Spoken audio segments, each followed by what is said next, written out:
It's summer break, and we are here for it. Oh, yes, we are, y'all. We are starting our summer break series. Woo-woo! In the month of July, we're going to be talking all about relationships. And then in the month of August, we're going to be talking all about fitness. And we're going to do it in short 15-minute episodes so that you can enjoy your summer. And get that R&R in. Let's do this. Welcome to the Fools in Love podcast.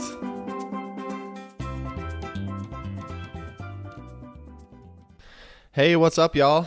Today we're coming at you and we're talking all about our vow renewal. But before that, we wanted to give you just a little inside look at our vows. So you'll have to ignore the terrible audio and the beach and the ocean waves, but enjoy, and we'll be back with you in a sec. Almost 12 years ago, when I had one of the best days of my life, we stood up in front of our family and friends, and we became husband and wife. We said we would take each other for better or worse, in sickness and in health, until death parts us. Little did we know what those vows actually meant as two young fearless kids. Oh, I got something in my eye. Since that time, we've been through a lot. We've moved across the country twice. We brought two amazing kids into this world. And we have seen jobs we lost, and our relationship has been brought to the brink of disaster. It's been full of memories, challenges and joys, cheers and heartache. But one thing I realized in all of it is that I choose you. When life is hard, I choose you. When the road seems unclear, I choose you. When adventure comes, I choose you. You see, I had no idea what this world was going to throw at us. And there's no way to predict where life will take us. But the thing I know for sure, amongst all uncertainty and unknowns, is I'm standing with you. Because when I have something amazing happen in my life, I'm running to tell one person, you. When I have challenges, you're my shoulder to lean on for support. When I need someone to talk to, you're the person I call. In my world, when my world is coming crashing down around me, you're the person I'll always lean on in the storm. I play up the future in my head a lot. And I dream so many crazy, ambitious dreams. And the constant in all of these visions is that you're right there by my side. You make me strive to be a better husband, a better father, a better man, a better human being. I live each day to try to be worthy of the honor of being called your husband. I live to show you what a man should be and to be the support system you need to hold you up, motivate you, and allow you to grow. On our wedding day, I truly had no idea what it meant to be in a relationship, what it meant to be married, the weight and the responsibility of that. But with time and a lot of grace, I've learned that I don't have to be perfect, but I do have to show up every day. So right now, as we stand here in front of the people we love the most, I'm recommitting myself to you, telling you that I will always be by your side, telling you that today and every day that I choose you. I love you so much. Brandon, when we said I do in 2008, I had no idea what we'd just gotten ourselves into. I said the words for better or worse, not realizing that worse would actually show up. And the struggle would show up early and for more than once in a relationship. I thought that being in love was enough to keep us together forever. Over the past 11 years, we've learned that the love we had in 2008 was not enough to last a lifetime. We discovered that our marriage has to grow and change throughout the years, the same way we both do. We learned that a strong marriage takes hard work and dedication. Thank you for loving me at my very best and at my absolute worst. Thank you for choosing me every single day. Thank you for never giving up on us. Thank you for seeing a vision of our future that included us hand in hand with our two beautiful kids. Today, as I stand here side by side with you, I know that I'm truly the luckiest wife in the world. You know how to love and support me. You know how to care for our family. You inspire me to do and be my best as a wife, as a mom, at work, and beyond enough. I'm so proud to call you my husband. I can't imagine a more perfect way than this moment to remind each other and our family that we are still in love, that we are excited for what our future holds. For 11 years later, we understand what our original vows meant, and we're going to live by them in good times and bad. Brandon, today and every day for the rest of our lives, I still love you. Let's give him a round of applause.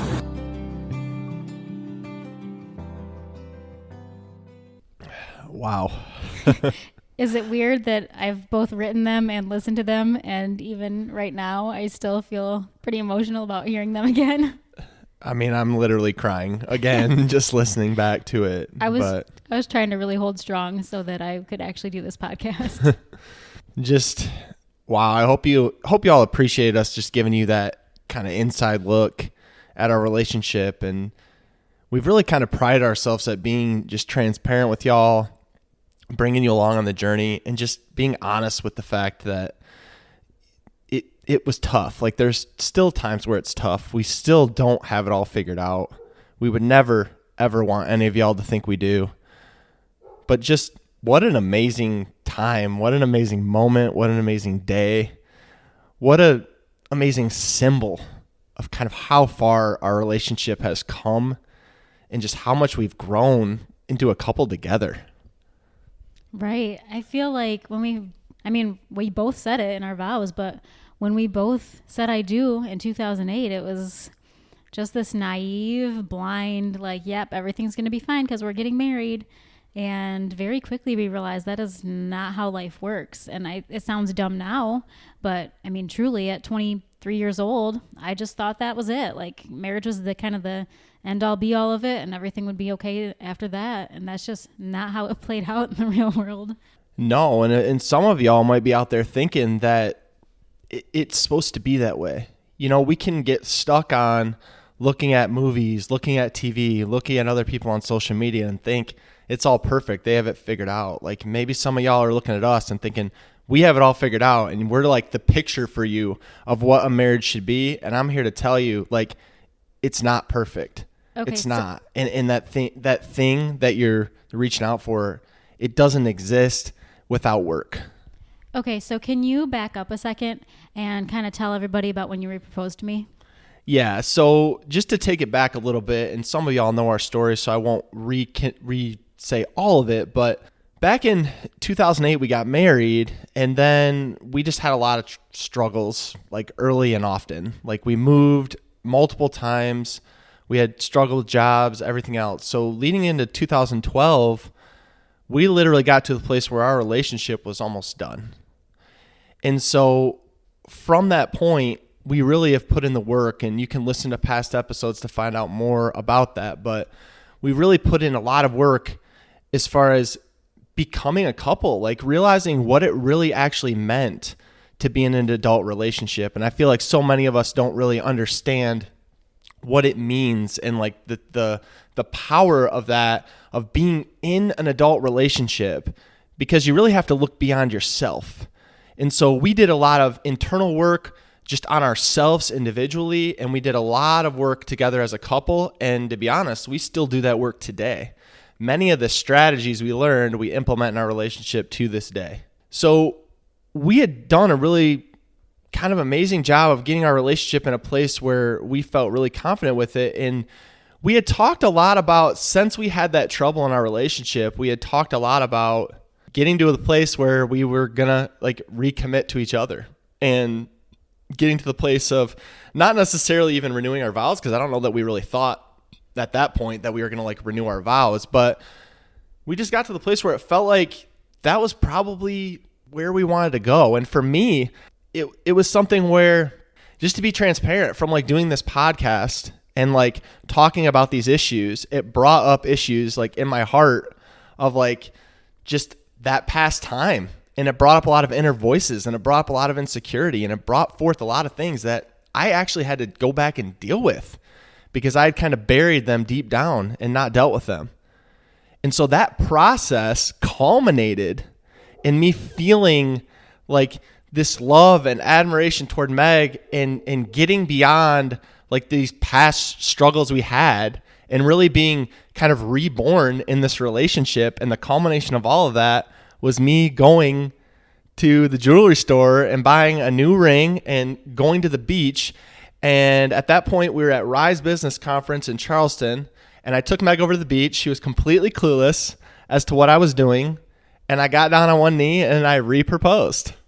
Yeah, I mean, that was a very special moment in our life because he just kind of like started walking towards the sunset and just started saying like all the, lovey-dovey things to me. And I was like, this is nice. Like, I appreciate what he's saying, but what is happening right now?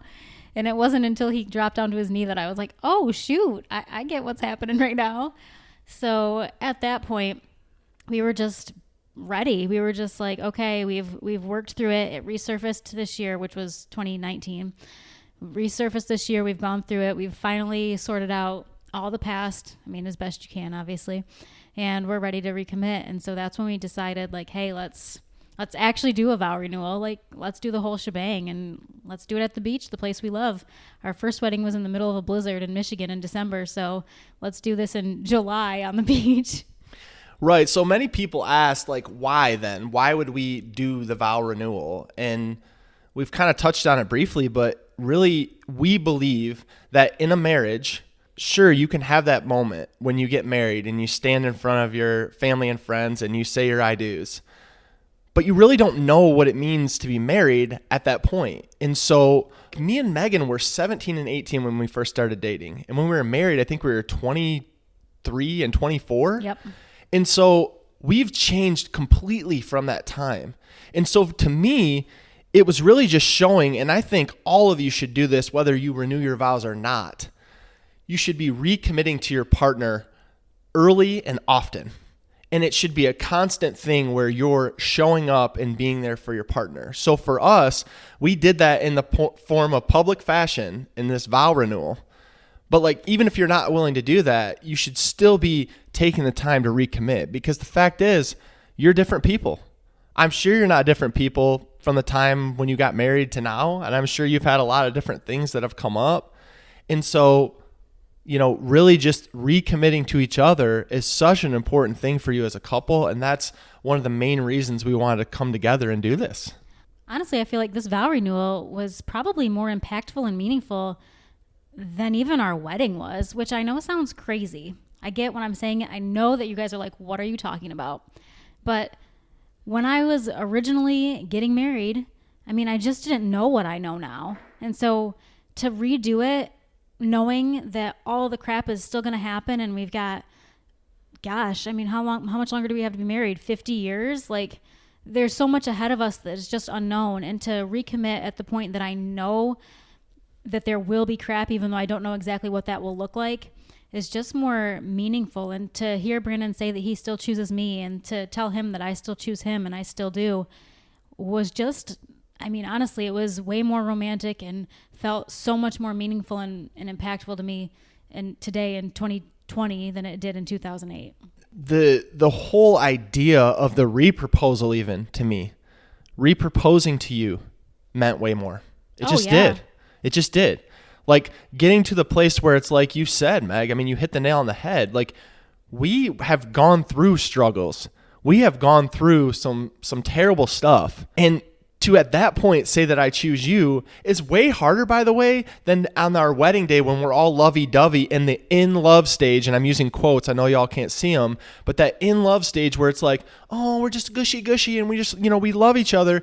But now it's like, no, we've been to war together. We've been through the struggle together. We've been in the trenches together, and we've reached down and we've pulled each other out in different seasons of life. And so for me to re-propose and then to go through with a re-wedding, like we like to say, I think we're coining that term, it was so much more meaningful. And to me, like, you can answer this, Meg, but it wasn't even close. Like, it was so much better, more meaningful.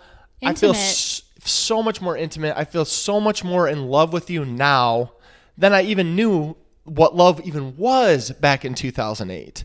Like, I didn't even comprehend or understand. And you guys heard me say in my vows, like, we were two crazy kids, and we were clueless. In a lot of ways, we're still learning and growing every day. But that choice we made, this recommitment, it meant so much more knowing all the things and knowing that this world we live in, y'all, it's crazy. Like, we have no idea what it's going to bring. But me saying I choose Meg is not just saying, yeah, today I choose you. It's saying, regardless of what we face, that I'm committing and giving my word that I'm going to show up and be there for you. Right. At the end of the day, I just really feel like, we've said, yes, we're going to be a team. It's not just me and you getting married now. It's no. We've had to be a team. We're going to continue to be a team forever, as long as we both shall live. And I feel like the first time around, yes, we said that basically, but we didn't understand what that meant. And so to have that now and realizing that it's you and me against the world, baby.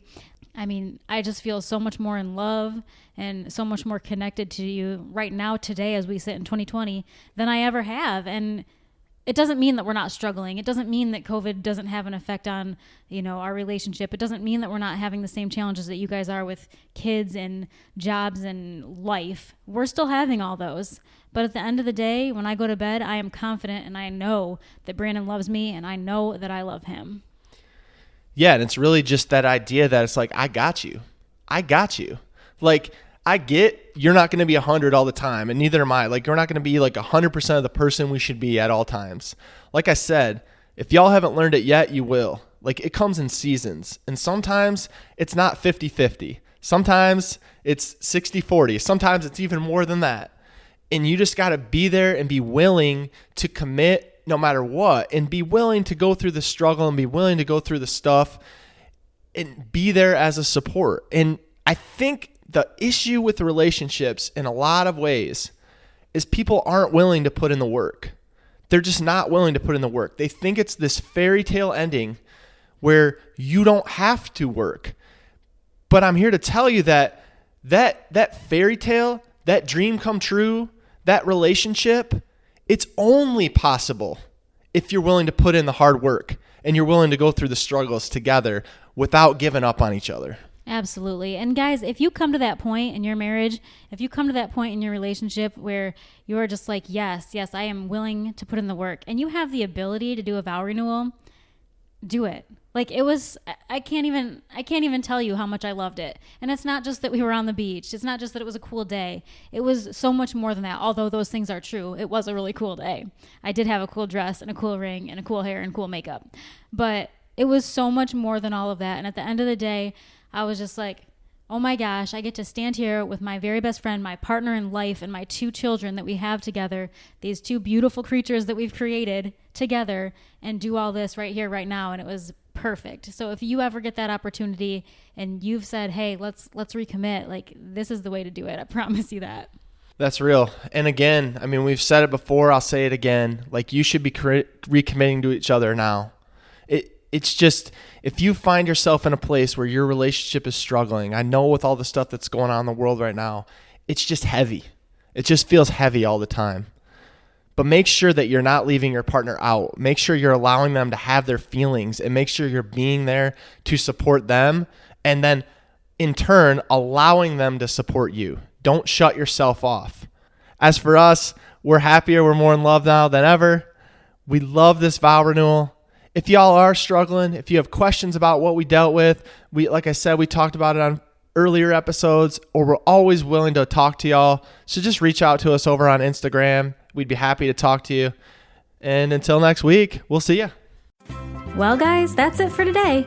But if you liked this podcast, please leave us a review on Apple Podcasts so we can share our message with more people. We'd love to connect with y'all, so be sure to shoot us a DM over on Instagram. We're at Fools in Love Podcast. Talk soon.